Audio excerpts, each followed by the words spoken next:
Hey, good morning, everybody. Welcome back to the Deep Sky Farm channels, and welcome back to a place we haven't been in a while, and we're in Bloomfield this morning. This is one I've been kind of not recording. I've just been playing with it for fun, but I'm liking what's going on, so I thought I'd give you a little tour around here. We've got basically the same setup as the starting farms, but there's a couple of little things that I've added along the way. But the biggest thing is we eventually got our crops in. So let's take a little ride around the farm here and I'll show you what's up. So you can see off here we've got our pig barn and we've got some pigs in it, and we're just waiting for them to have their litter. And off here is the farm tech with the manure system hooked up to it. And around the back here, we've got another slurry tanker that I'm working on. It needs a little bit of work. There's our pigs. They should be having a litter any day now, and that's going to increase our herd. Flock? I don't know. Got a greenhouse set up as usual, and it's ticking along. We actually just finished cutting the grass a couple of days ago, and it started out as cutting the grass around the house and ended up doing all the margins of the fields. And we ended up putting in 130,000 liters into this thing, turning it into silage, which we're selling a wagon load at a time down at the BGA for a little bit of cash coming in. And we got our grass field here. This is from the vanilla game, or the starting farm. We need to do some field work on it, and we will over the winter, I think. This is new from the preemie expansion. We have carrots. We're trying carrots to feed to our pigs. We're going to find out if these carrots are the same as the Maize Plus carrots. And then we have another row crop down here. We got soybeans. And we've got some wheat. We're experimenting with the Proceed mod. You can see we just kind of got some tram lines going on here. Whoop. That's not our wheat, by the way. That's either barley or oats. I think that's oats. This one is wheat here. And then, see where we mowed up along here? That strip that's a little bit taller, we mowed that last fall just to have a little something to do and test it out. But yeah, this part here, this is all cut this spring at the end of April, and it's all into the silo. And it looks like that part there on the left is ready to cut now too. So I kind of want to let them both go and cut it all at once so it's nice and even. But this is canola. We got this is the first thing that we started out with. Bloomfield has a bit of a weird crop map on it, so we were able to get all of this stuff in the spring. Some people don't like it. I'm okay with it. It seems to work. It's okay. And as we come around the back here,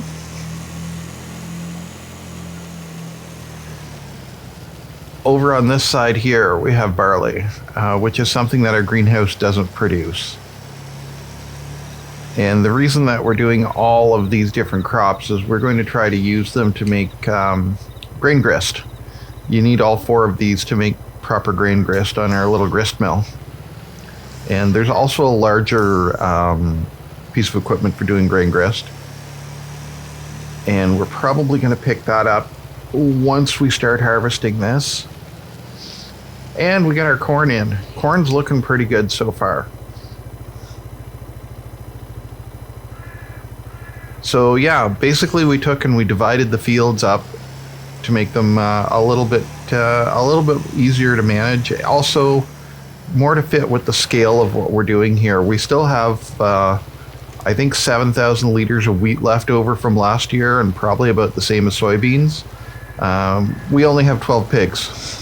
Granted, we will have more pigs, but we only have 12 pigs, so we've been selling off stuff. Yesterday I went through and hope I'm not taking out that entire row. I think this thing has care tires on it. Yeah, we're all right. Still, we'll try and hug this side here. Yeah, so yesterday I went and I cleared out all the potatoes from last fall, sold them off, kept about 1,000 liters, dumped them into the pigs. They're quite good for food. I think we're probably right close to capacity, and they don't eat a whole lot. They don't eat as much as I thought they would, so we'll be okay until harvest. We'll bounce through. And I also went and I ditched all of last year's straw crop. We had probably I think I took out 15 bundles. It was the square bundles. I took out 15 of them at 9,600 liters apiece. Just hadn't used them at all, and they were from when I first started this map, the very first new farm mode, and I haven't touched them, so I sold them off. We'll be getting some more straw off of here in the fall.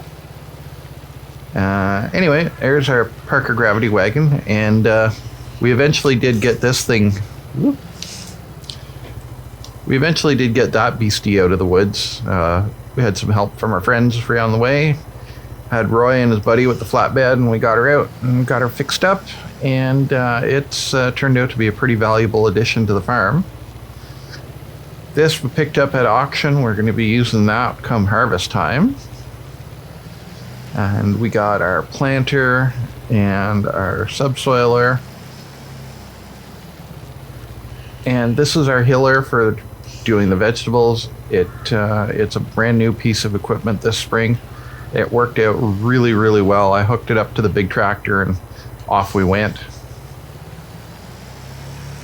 And then down here we've got all of our regular stuff here. This roller's turned out to be a pretty good piece of gear. I'm glad we invested in that. It opens up wide enough that you don't have to mess around and back and forth, back and forth, back and forth. And actually, same thing with this, with the disc. This is a nice thing to pull. Our 4755 just drags that around rather nicely. And then you can see we have the shed. We are making our own stuff, our own lime and our own solid fertilizer.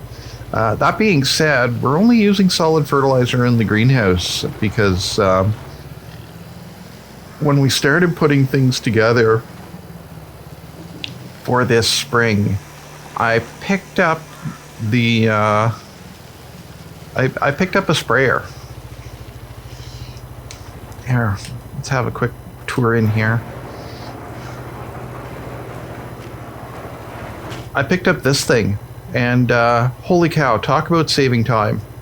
I've liquid fertilized everything in about a quarter of the time it would have taken me to mess around and try and get the solid down, even with the wide broadcast sprayer. We still have this, our D100 baler, although I haven't used it. We've just been taking and dumping everything right into the silage pit. I rented off a forage pickup and a forage wagon to do the fields, and never really used the baler. So if that's the case, if that's how we're going to run it, I just might sell off that baler. Although I suppose I could keep it for straw. And there's our good old trusty 4755 and our mulcher. That's gonna get some work in a couple of months. And our mower and our combine and the combine head. We still need to pick up a corn head. That'll happen a little bit closer to harvest time. But that's it. This is Bloomfield. This is what I've been working on my spare time when I'm not making videos. So thanks for coming out. Thanks for taking this little tour with us. I don't know if I'm going to put more Bloomfield up. If you want to see it, let me know. If you don't want to see it, also let me know. But I think this is a pretty nifty little setup here. So thank you very much for coming out. Thanks to our new subscribers. If you like what we're doing, leave us a like, leave us a comment. If you really like what we're doing, why not think about subscribing yourself? Have a good one. We'll talk to you later.